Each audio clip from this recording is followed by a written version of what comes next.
It's hard to start off these series review videos without mentioning the fact that a vast majority of the games that I'm going to be covering have been forgotten or abandoned. The more and more I explore, the more I realize that mecha games tend to be difficult in terms of concept and gameplay. Unless one happens to be a side-scroller, as soon as a mecha game hits a 3D environment, certain questions arise. What would be a functional system for a mech? What would piloting one feel like? How do we translate these ideas so that they can be played enjoyably? I don't think any developer has ever answered these questions in a way that could lead to standardization within mecha simulation games. And because of this, you'll usually find yourself in vastly different experiences depending on which game or franchise you're tackling.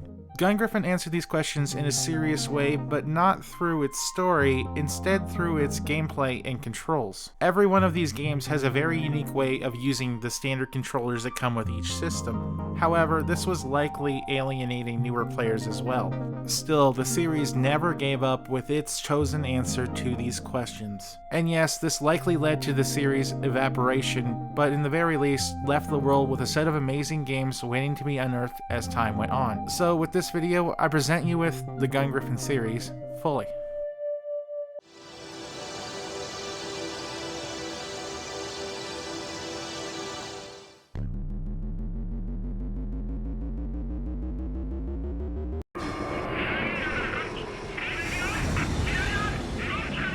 Way back in 1996, Gungriffon was quite a powerful force on the Sega Saturn. In comparison to its competitors, Crazy Ivan and Gen War, there really was nothing holding it back, aside from a somewhat shorter campaign. With Gungriffon, you got a fully realized battlefield, loads of enemy types, controls that feel as if you're actually piloting a mech, and a style that really respects the genre. And if you were to play other mecha shooters such as Crazy Ivan at the time, you would understand why this game was such a big deal for mecha fans. Hold on, Mickey, I'm coming! I suppose the only thing going against it was its presence on the fated Sega Saturn, a console I do love that sadly found itself held back by difficulty in development and the inability to appeal to the right audience. It would see a sequel on the same system later on, however, but in Japan only. The story here is surprisingly complicated, but also not really. You do not play as any sort of specific character, instead you're merely a nameless pilot participating in a conflict in the far future of 2015. Things apparently haven't changed all that much, aside from the development of giant, massive bipedal weapons and conflicts that have brought war to Europe. Apparently there were some changes to the US version's story to make things make more sense, but I'm not sure those changes really matter. Everything that is to be told is just a vehicle for the location and reasoning behind the objectives you'll be completing in missions. There are a total of 8 stages in Gungriffon, with only 4 of them being open to you right away. None of them are particularly that long, only being about 10 minutes total to complete. So, accounting for learning the game and a few game overs, don't expect to be playing this game more than a few hours or less at max. This is something that every one of the games shares, but the first game feels like the shortest overall. Each one of these stages takes place in a unique set of locations that resemble areas that would actually probably be fought upon. Yes, there are a lot of fields, but they feel like they're in the right place here. So if there was a game series where fields worked, it's this one.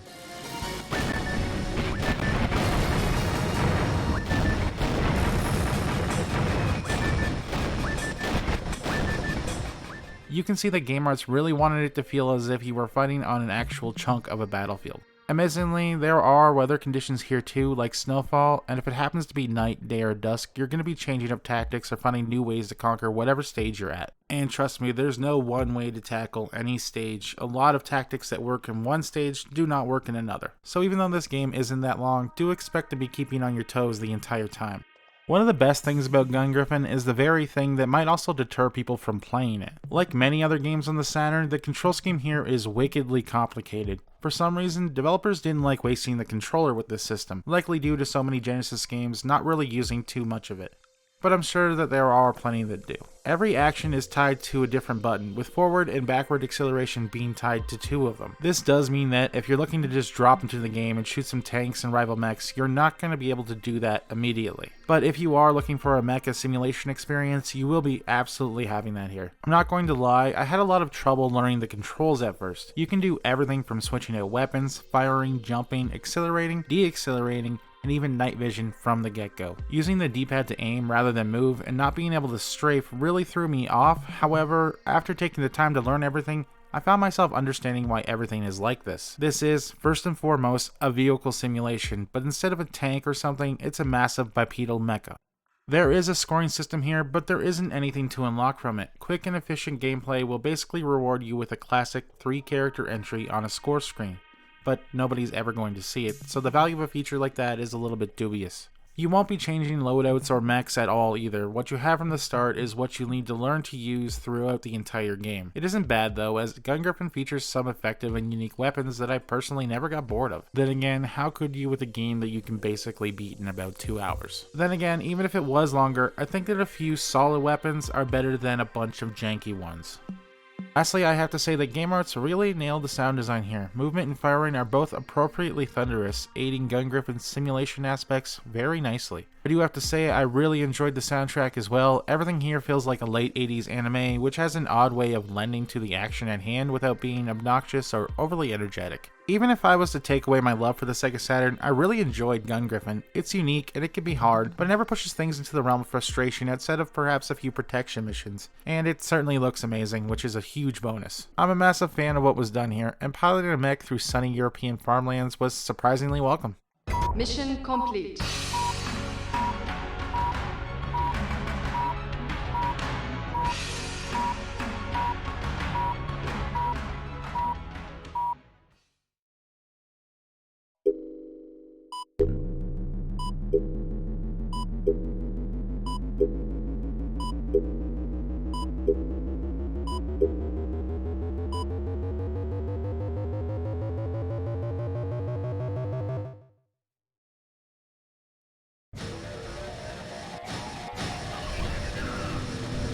Released solely in Japan, Gungriffon 2 improves on the formula of the first in a lot of great ways. There seems to have been a lot of focus on using the Sega Saturn's features this time around, not that the first didn't, and creating a game that really shows off what the system can do. It certainly does do that in spades, but North American users had all but forgotten the system by 1998. They're focused on either the PlayStation or Nintendo. Even now, until playing this, I had no idea that the Saturn was developing games so late into its lifespan.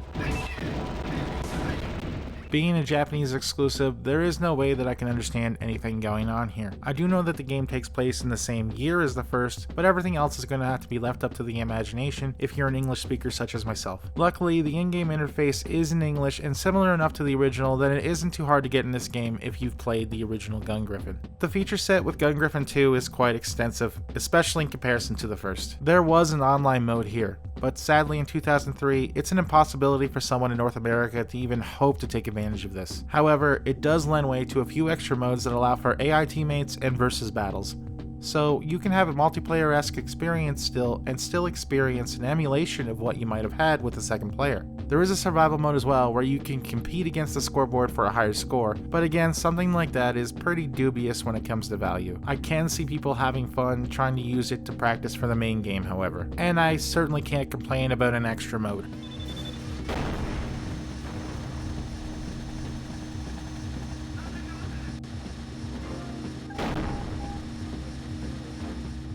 While you don't have the ability to customize or change your mecha, you can now switch out weapons. There isn't a whole lot to choose from, but if you want something more useful in place of a weapon you don't really use, it's nice to have the ability to switch things out. Most weapons function the same as the first game, aside from the MG, which now fires in a straight line rather than a rotating spread, and is a lot more effective.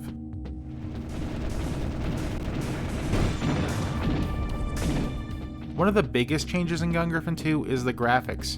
Not only has the in-game HUD been reworked in a way that makes things less obstructive gameplay, but textures have been updated heavily as well. You now see a whole lot more details on just about every single model. Everything has the same look still, not veering too much from the original game, but expect to see a whole lot more camouflage. Environments are pretty much on par with the first, only a tad smaller and with some more urbanized features, so a few more roads basically. Do note that you are piloting a giant mecha, so cramped corridors and whatnot just wouldn't work here.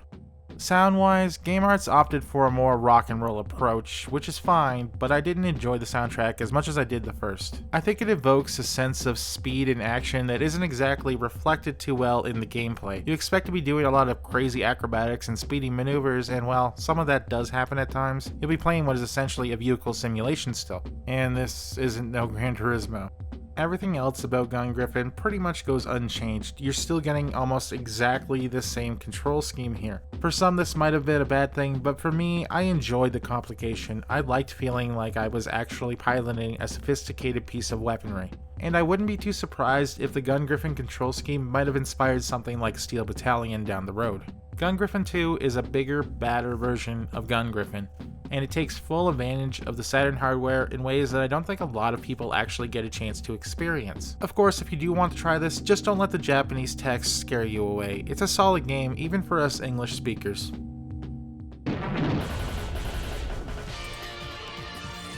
Mission complete.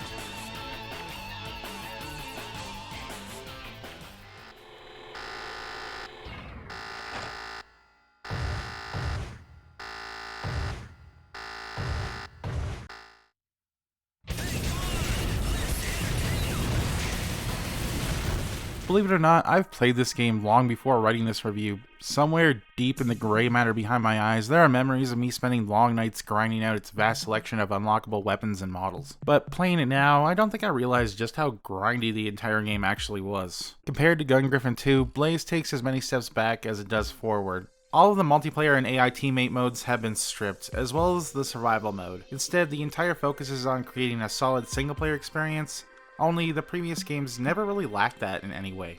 The story here is really not all that important. In fact, in an odd turn, unless you're actually actively looking at the menu option that gives you the entries on the story, you aren't going to know why anything is actually happening. Honestly, I think this is intentional. Most of the game leans towards providing a role-playing scenario, not like stats and whatnot, but in the way that puts you in the seat of a mecha doing just about anything that you can think of with the tools in hand. Even the unlockables here are presented as model kits, so it's clear what the intended audience was.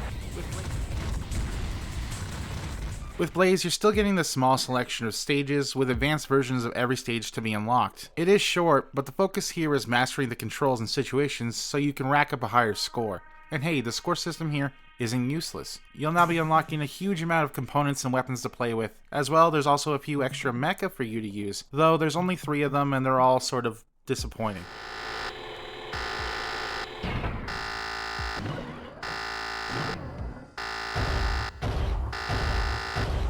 Now all of this is really cool, and it's enjoyable receiving medals and points to unlock new things, but you'll soon realize that it's going to take a lot of points to get what you want. The third and final AWGS unit is over 6 million points to get, and that means a lot of grinding when there is only 5 stages to work with, so expect to be seeing Cape Canaveral a lot.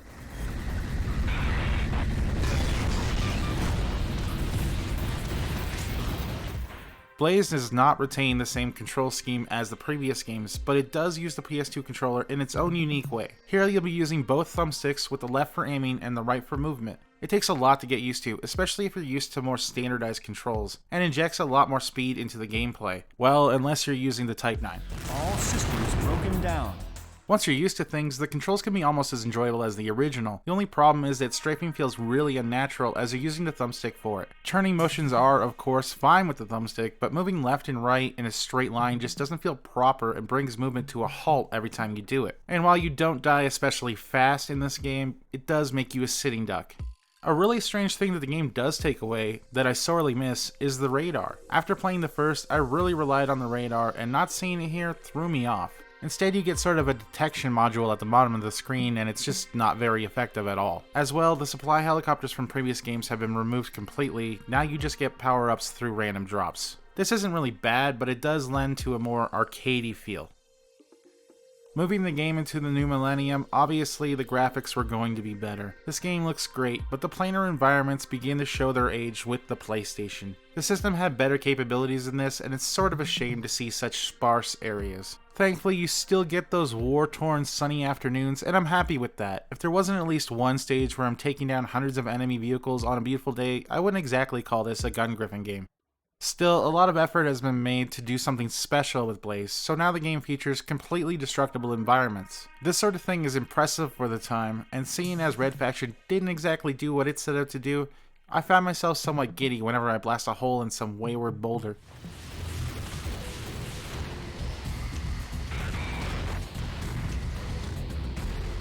Enemy designs are upgraded versions of those you've seen in previous games, with a few extra designs thrown in. Nothing really stands out when it comes to what you're fighting here, everything being slightly less impressive when it comes to a console that's clearly not struggling to run anything on screen. I do feel like some of the newer stuff leans a little too far into science fiction, introducing mecha that hide beneath the sand and whatnot, rather than the grittier, more realistic stuff you'd see in previous games. There isn't too much of it though. Gungriffon Blaze is a good game, and a unique one at that. I just wish it had some of the stuff that Gungriffon 2 offered. A split screen mode would have been very welcome, but being able to drop and play a handful of decent scenarios with a whole lot of weaponry in any way I want is a pretty decent trade-off. Mission complete.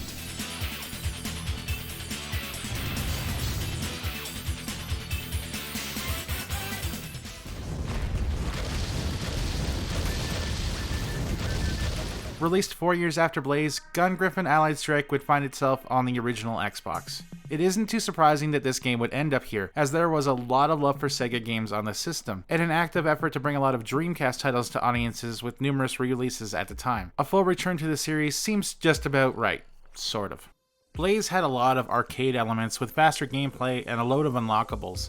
But Allied Strike tries its hardest to bring back all the components of Gungriffon 2 and erase just about everything that the third game offered. This isn't necessarily bad, but Blaze did have a lot of good ideas that probably shouldn't have been thrown to the side, such as its system of unlockable extras. Here you aren't going to be finding many secrets, and your points don't seem to amount to a whole lot once again. The trade-off with this is access to a handful of AWGS units and customizable weapon loadouts from the get-go. It's hard to say which system is better, either Blaze's or Allied Strike's, but that comes down mostly to player choice. Personally, I didn't feel pushed to replay levels or get a higher score when it came to this game.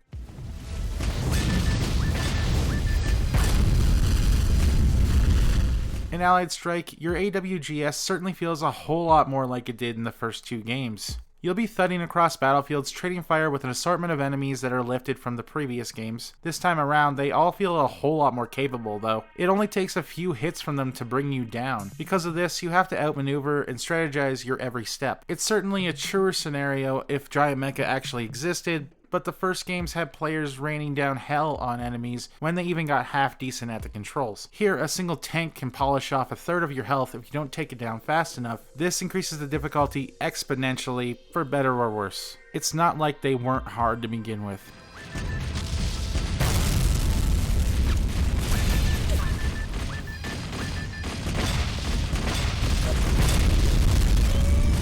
AI teammates have always populated the battlefield in Gungriffon games, but with Allied Strike, you once again can select one to help you out in combat. As missions are far more streamlined now, this can be a somewhat important choice. Choosing a teammate that can't keep up with you means that you'll be lacking vital support during firefights, and that really does matter here.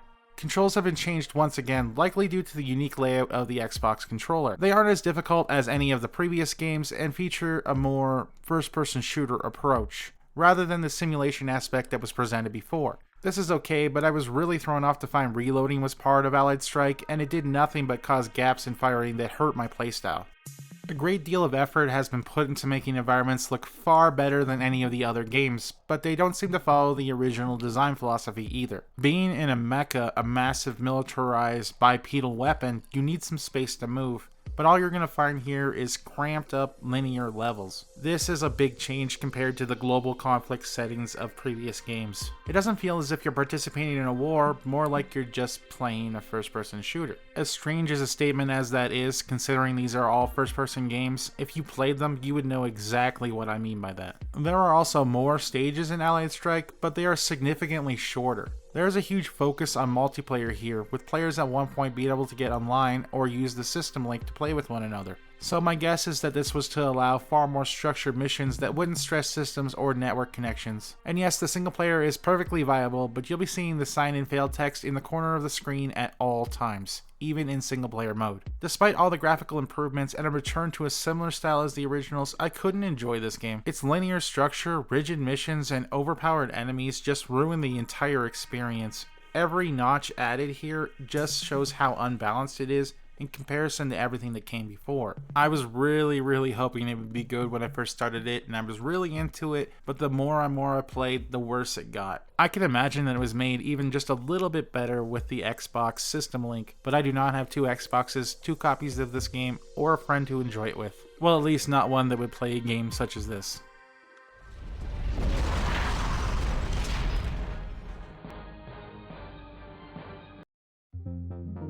The Gungriffon series is one that prided itself on its mecha simulation aspects, but with time, as with many other series like this, people seem to steer away from it. With standardized control schemes and a bigger focus on fluid gameplay styles, series such as this would disappear almost entirely. With there being 19 years of silence from the franchise and almost no information whatsoever about the inner workings of any title after the first, I don't really see it coming back anytime soon. Of course, this is a crying shame for someone like me, as well as the people that are likely watching this video. I would love to see a return to full-on mecha simulation games such as this or the Mech Warrior series, and time will tell if that actually happens. Instead, we're going to have to enjoy those stragglers and strange releases that pop up here and there. At least until developers realize that sometimes complication can be somewhat of a good thing, but especially when it comes to mecha. This is Kei-Nova again, thank you for watching, and if you could like and subscribe, I'd really appreciate it. I am striving to try to do better with every video release, and it's great to see support.